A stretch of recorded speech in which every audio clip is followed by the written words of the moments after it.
Moral and motivational story सुनना पसंद करते हैं तो आप बिल्कुल सही चैनल पर आए हैं।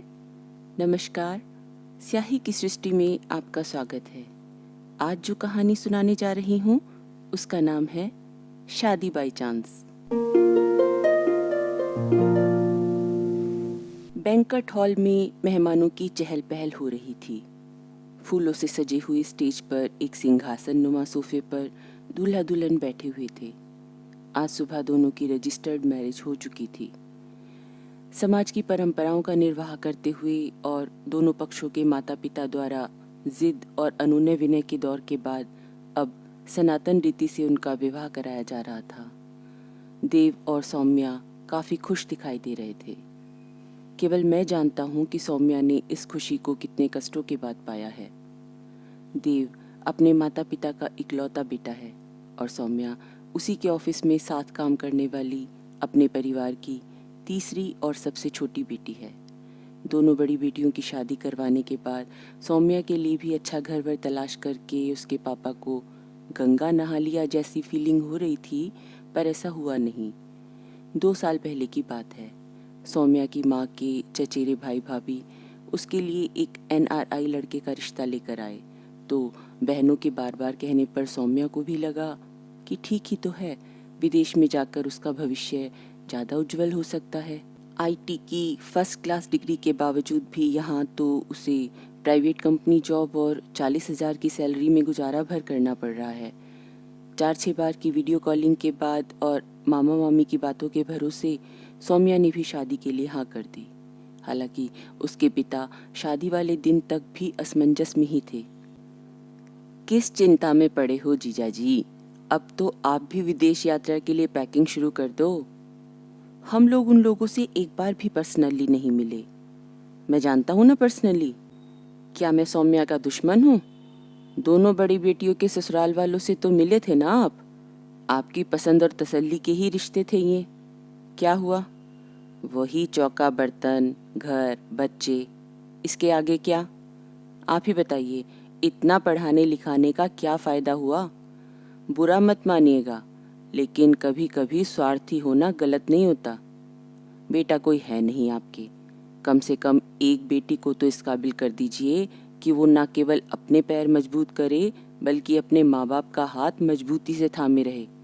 हमारे यहाँ ना तो घर जवाइयों का सम्मान ही होता है और ना बेटी के घर रहना माँ बाप को शोभा देता है। लेकिन बाहर देश का माहौल बिल्कुल अलग है। फिर लड़के के पिता को कई सालों से जानता हूँ मैं। जमा जमाया कारोबार है, दोनों बेटे उसी को संभाल रहे हैं। अपनी सौम्या तो राज करेगी, देखना। तभी माँ किसी से बात करते करते छत पर आ गई। ये वीडियो कॉल थी हर्ष के मम्मी पापा की। सौम्या के पापा से बात करके वो शादी की डेट फाइनल कर लेना चाहते थे ताकि उसके हिसाब से स्वीडन से इंडिया की टिकट और वीज़ा की प्रोसेस कर सके।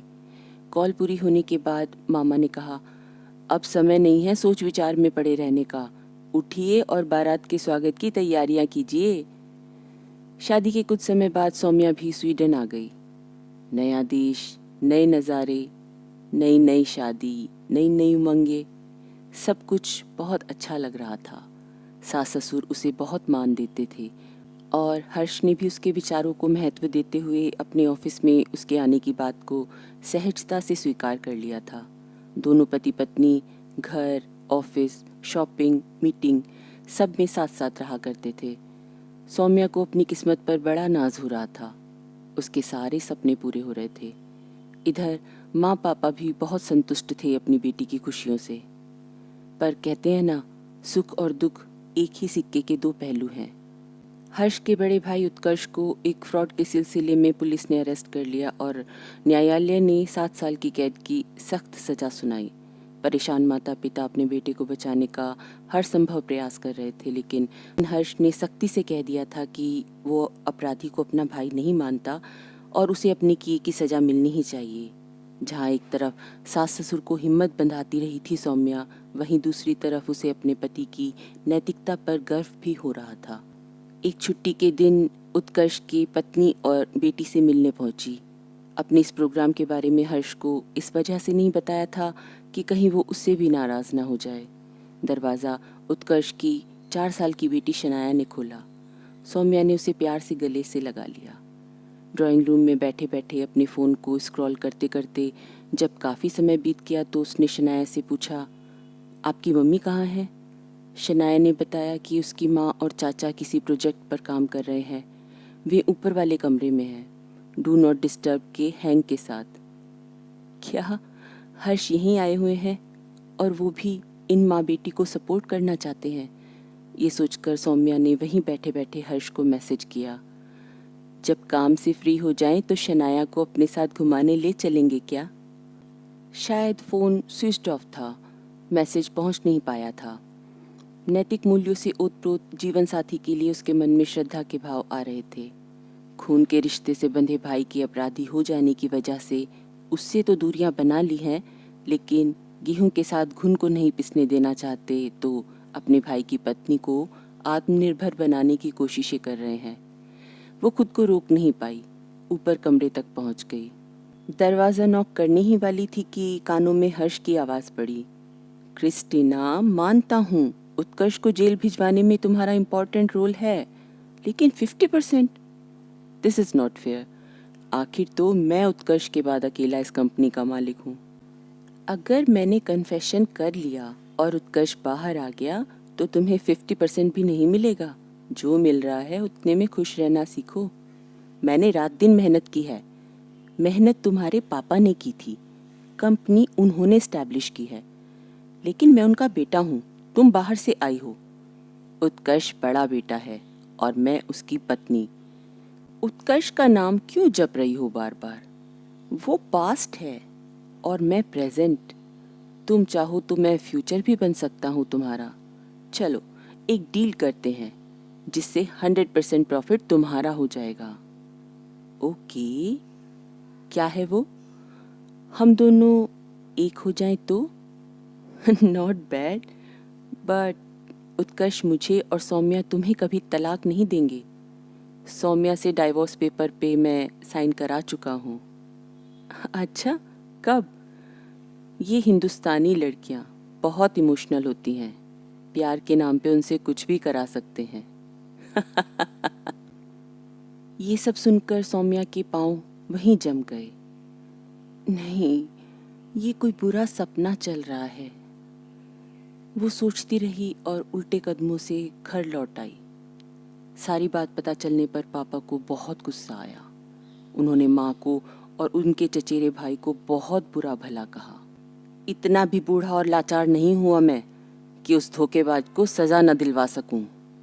उससे क्या हो जाएगा? क्या पहले की तरह सौम्या उसकी रिस्पेक्ट कर पाएगी? बड़े जीजाजी ने पापा को शांत करते हुए कहा था। हम उन पर केस करेंगे। छोटे जीजाजी ने सलाह की तह में लपेटकर एक चिंगारी फिर छोड़ दी थी। क्या बात कर रहे हैं आप लोग? बेटी का घर बसाना है या उजाड़ना है? सौम्या माँ बनने वाली है, तब तो डबल रकम का इंतजाम हो जाएगा। बीवी बच्चे दोनों को गुजारा भत्ता देना होगा उसे।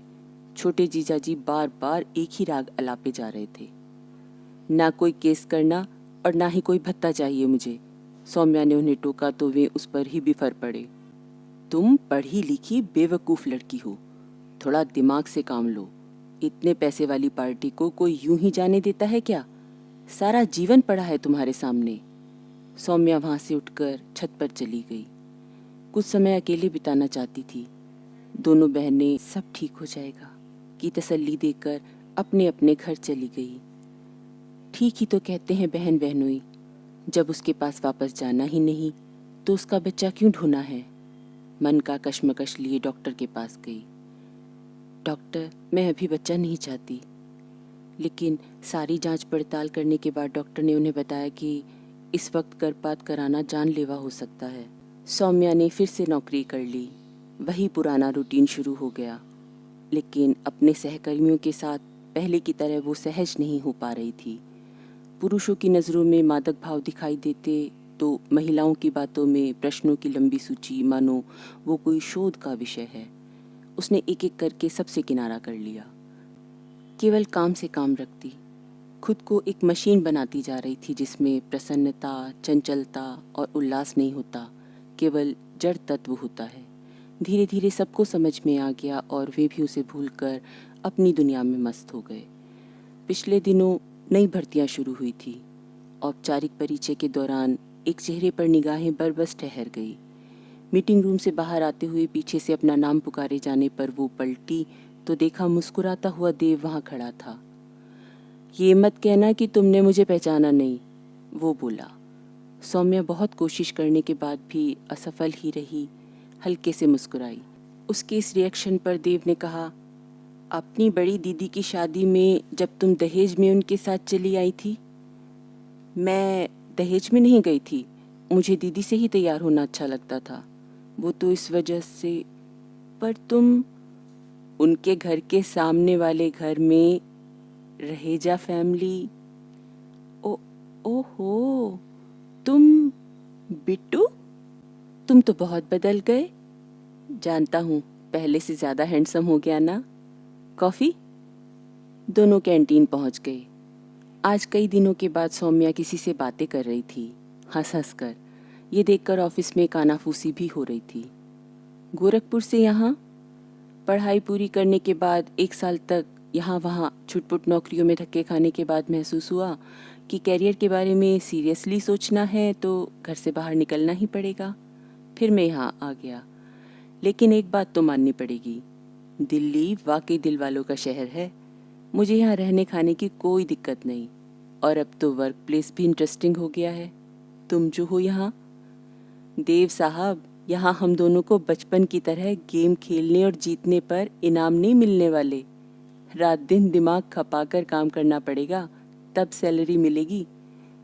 यस बॉस, देव बोला और दोनों हंसने लगे। दुनिया की एक फितरत है कि वो अपने दुखों से नहीं, दूसरों के सुखों से दुखी होती है। सौम्या के पापा के पास अननोन नंबर से कॉल आने लगे, जिनमें उनकी बेटी के कदम डगमगाने की बातें नमक मिर्च लगाकर बताई जाती। एक तो वैसे ही उन माता पिता की नींद हराम हो जाती है जिनकी तलाकशुदा बेटी उनके घर में रह रही हो, ऊपर से ये फ़ोन कॉल्स। उस दिन पापा ने फैसला कर लिया कि ऑफिस से लौटते ही सौम्या से बात करेंगे। आंगन में चहलकदमी कर ही रहे थे कि फ़ोन पर फिर से रिंग हुई। देखा, इस बार भी अननोन नंबर था।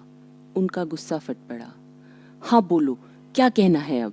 आज क्या किया मेरी सौम्या ने? अंकल, मैं देव बोल रहा हूँ। सौम्या को हॉस्पिटल ले जा रहे हैं, प्लीज़ आप लोग जल्दी से आ जाइए। लेबर रूम के बाहर वेटिंग एरिया में सौम्या का परिवार मौजूद था।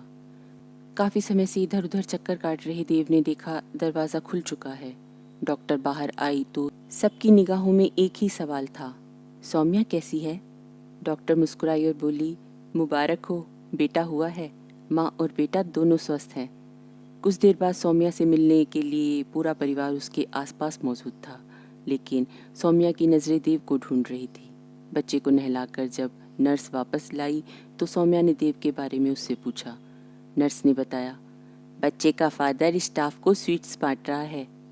ये सुनकर सब चुपचाप सौम्या का मुंह देखने लगे। कुछ देर बाद देव वापस लौटा। उसके मोबाइल पर माँ का कॉल आ रहा था। सौम्या के पास वाले स्टूल पर बैठकर उसने माँ से बात शुरू की। बेटू, तुम कहाँ पर हो? आपको किसी से मिलवाना चाहता हूँ, कहकर उसने बच्चे की शक्ल माँ को दिखाई। माँ कुछ समझने की कोशिश करती इससे पहले ही वो बोल पड़ा, देखो माँ, मेरा बेटा। क्या? कब? हमें कुछ सब बताऊंगा माँ, अभी के लिए बस यही कहना था कि हेलो हेलो हेलो, शायद नेटवर्क इशू हो रहा है, रखता हूँ। उधर देव के घर पर इस कॉल के बाद खलबली मच गई। जहाँ तक मुझे पता है देव का कभी कोई अफेयर नहीं था। भला तुम्हें क्यों बताएगा वो अपनी ऐसी बातें? नहीं नहीं, मेरा बेटा ऐसा नहीं है। सब कुछ सामने देखकर भी यकीन नहीं कर रही हो? आप यकीन कर चुके हैं क्या? हाँ बिल्कुल, बाकी शक्लें मिलाकर देख लेंगे। ऐसे में भी मजाक सूझ रहा है आपको? शादी होने को कितना टाइम लगता है? लोगों के कुछ भी कहने से पहले शादी करवा देंगे। माँ माथा पकड़कर बैठ गई। अब माथा नहीं, दिल्ली के लिए गाड़ी पकड़ने का वक्त है। चलो तैयारी कर लो। मैं तब तक टिकट बुक करता हूँ। फाइनली आज शादी का दिन आ गया है। अरे भाई, मुझे नहीं पहचानते? कार्ड में नीचे तुतला कर बोलता है ना, वही तो हूँ मैं। तो मेरे मम्मी पापा की शादी में जलूल जलूल आना। ये थी कहानी शादी बाय चांस। कहानी अच्छी लगी हो तो लाइक और शेयर कर दीजिएगा। चैनल पर पहली बार आए हैं तो सब्सक्राइब कर लीजिएगा ताकि मेरी हर नई कहानी आप तक पहुंच सके, वो भी बिल्कुल फ्री में। आपका दिन शुभ हो। धन्यवाद।